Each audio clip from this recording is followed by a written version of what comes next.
Good afternoon, investors. And I'm sure some of you would agree after the presentation by our CFO and her very talented And VP. deputy. And deputy.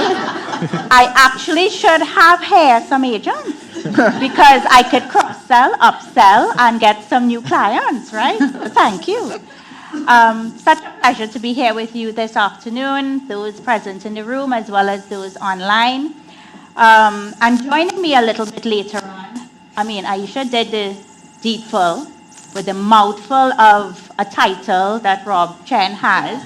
I will simply say later on in this Life, Health and Pensions presentation, our Group EVP of Pensions will join me. And also online, we have our President of Guardian Life Limited, Jamaica, Meghon Brown, who will also provide some highlights of what's happening in Jamaica coming out of our recent hurricane experience. So, what's going on in Life, Health and Pensions? You may wonder. Well, there's a lot of buzzwords that's happening, mega trends, you're hearing our VP, ESG, Chanel sits right there. We heard about analytics, technology. Kira is doing a great job. Technology seems to be the buzzword. AI seems to be a buzzword. But what does that mean? What's really happening? Well, I'm here to say proudly that Guardian Group, and in particular, our Life, Health and Pensions division, or segment, as you may want to call it, is moving with that change. We are readying ourselves for the next generation, the next 10 years, 20 years. We are existing for 177 years, and we are going to be existing for another 177 just by the mere changes of the things that we're doing. So what are we doing? And I'm not going to use buzzwords because we are living it. We are using technology and digitalization. We have right now in our underwriting and in our claims processing and our payments processing using technology. We're actually using it to help speed up applications coming in and how we do claims processing. Many of you may have experienced, my actual clients in the room, would have experienced RTA. You don't have to pay anything. You just use your codes. What else are we doing? Greg talked about our customer service journey. This is part of that end-to-end process flow. It comes from understanding our clients from the time you walk through our doors or even entertain a conversation with us, to taking out your policy, to servicing your policy, to that post-care. Many of you think our journey with you ends after you make a claim. No, we are here for you. Keisha may have mentioned it as well. Our obligation is to pay. We are here. We are doing that. And our digitization experience and AI technology that we're implementing is to do exactly that. We've started and we're continuing on that journey. You may have also heard from previous investor forums. We are changing out our legacy system. Take it off. You switch it off? Sorry, guys. I seem to be the only person, even during rehearsals, that having technical difficulties. I don't know, just doesn't like me today. Yes, you may have heard us talk about changing out our legacy system. We are moving from our long, way overdue Ingenium, some still using green screen. How many of you remember green screen? I was a little girl seeing green screen. Moving away from that to use OIPA, an Oracle-based administration system that is going to churn out better and faster reporting, that is going to assist with more efficient and speed in terms of product development. And later on, I will talk a little bit about our product factory, again, headed by Shira. Shira, you're going to be hearing that name. Grace said that I'm saying it a few times. She's a superstar. But digitization is something that we have started the journey on and we are continuing because we realize, and it's part of who we are, we want to make it live easy. Yeah. Aisha and Gray would love me saying that more often. We want to make sure that you can live easy. You have the convenience of doing business with us. When you want, you have the ease of doing business with us. So it's not just convenient, but it's also easy. And so that's what we're investing in order to get you there. Future-proofing our sales force. What does that mean? It means that we're not just coming to have a cool conversation with you. Hi, I'm Sam. Are you interested in buying a policy? No. It means that we are going to be retooling, retraining, building over our training systems to equip our agents because our sales force is changing. I mean, how many of you are looking at the guys walking in your doors with resumes right now? Are they the same ones willing to work 8 to 4 and do exactly as you say? Because I don't get that experience. For a matter of fact, if they walk around and they realize you're asking too much of them, don't be surprised if they say bye and they're gone. Our workforce is changing. And we can choose. We can choose to fight against that and say, no, one day you need to come around and do what I want you to do. Or we can say, look, I need to be flexible too. I need to learn. I need to change. And what does that look like? What does our future workforce look like? And so that's where the retooling, the retraining, the upskilling of our existing and getting us ready comes into play. CRM. What is CRM? CRM are tools that we're outfitting for our agents so they have real-time access to talk to you as our clients. It's not just about selling the conversation, sign on the dotted line and bye-bye. No, it's about that relationship.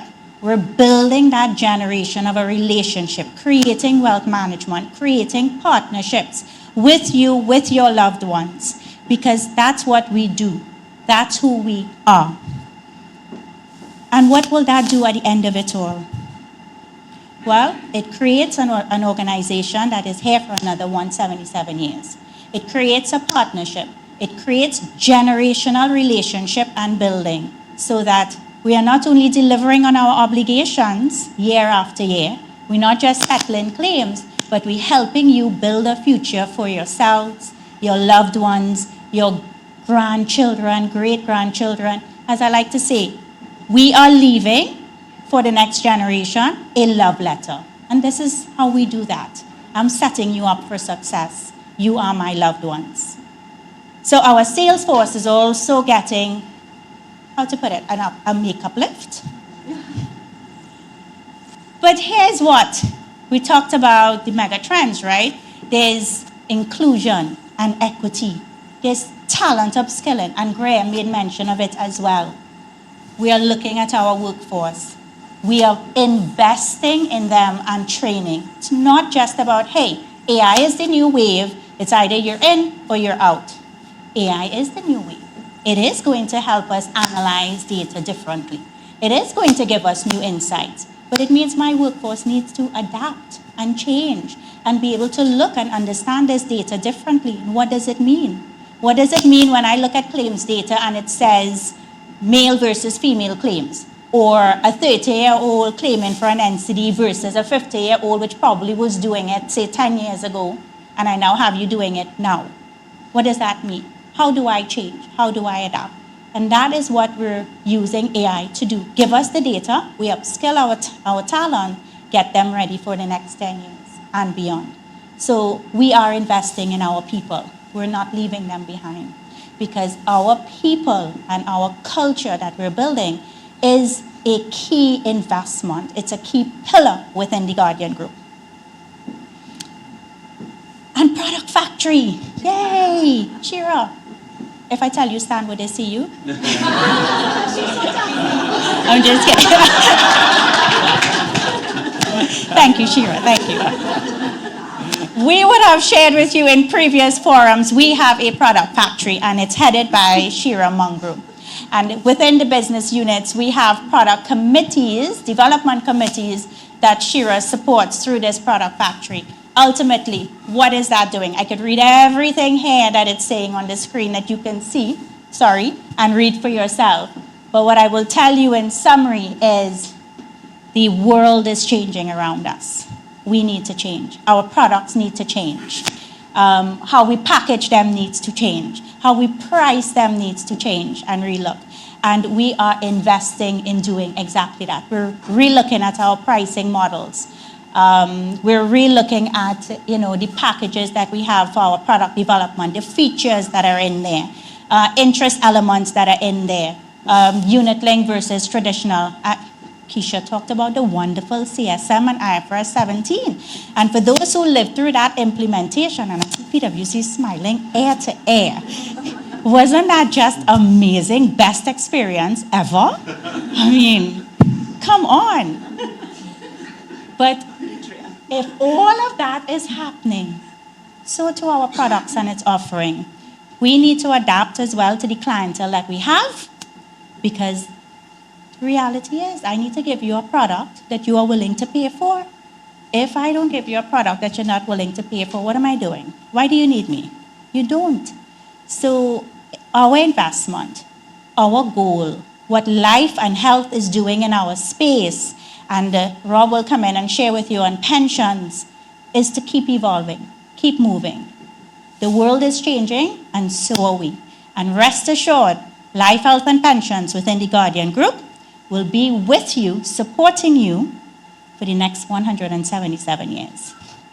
So, I am now, before I hand you over to Rob, Meg, can we see Meg? I'm going to hand you over to Meghon Miller-Brown, our president of Guardian Life Limited, to share a little bit in terms of what's happening in Jamaica. There she is. Thank you. Thank you, Sam. Good afternoon, investors. It's my pleasure to be with you this afternoon. And I'm smiling. I'm smiling despite the fact that we went through a Category 5 hurricane called Melissa. And the impact of that, especially on our insurance, not only life, but general insurance, is that it undermines the three pillars of our business: the safety of our investments, the stability of our customer base, and the predictability of our operating costs.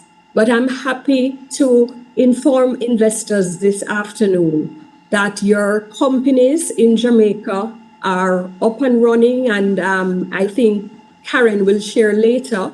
We were up and running within a day or two post the hurricane. Of course, our first priority would have been our staff members, which they are our most valuable assets. And so we went out, we ensured using our manager network, using even the network that we had, the expanded network with NCB, to ensure that we located all of our staff members. So to date, out of Guardian Life Limited's over 700 staff members, we have not been able to locate only one of our members. But we are still pressing on to try and find that one member.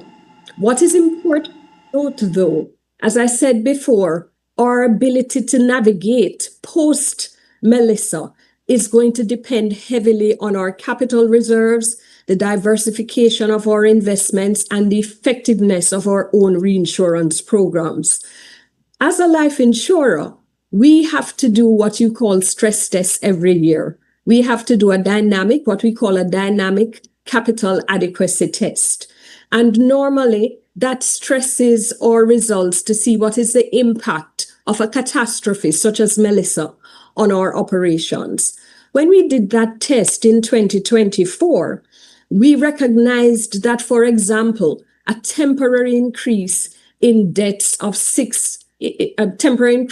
about 6 deaths per 1,000 might result for us in a 10% increase in like a loss ratio, a 20% reduction in API, and an 11% reduction in our capital ratio. However, so far, Hurricane Melissa has resulted in about 45 deaths. When you look at that statistic, that is about 0.02 deaths per 1,000, not the 6 deaths per 1,000.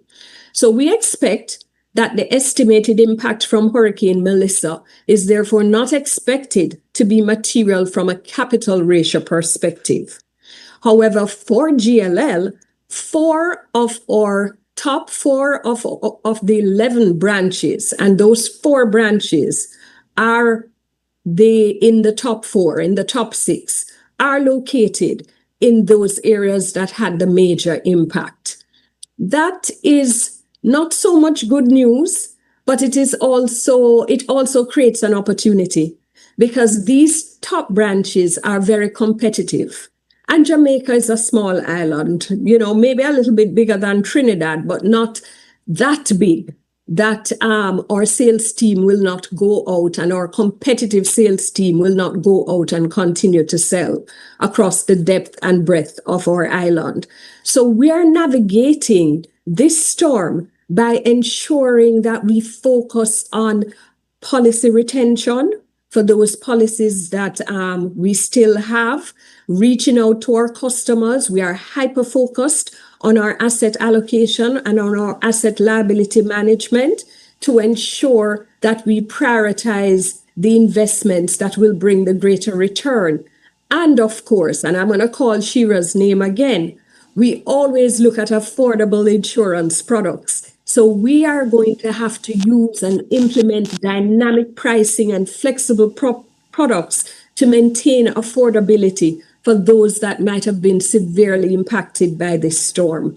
A phenomena that we recognized during Hurricane Beryl, during the COVID-19 pandemic, and certainly we have seen it during Hurricane Melissa, is that the moment we opened our doors in those major the areas that were most affected by this storm, we had policyholders lining up to pay their premiums. So this storm would have created a social crisis, but it also provides us with tremendous opportunity.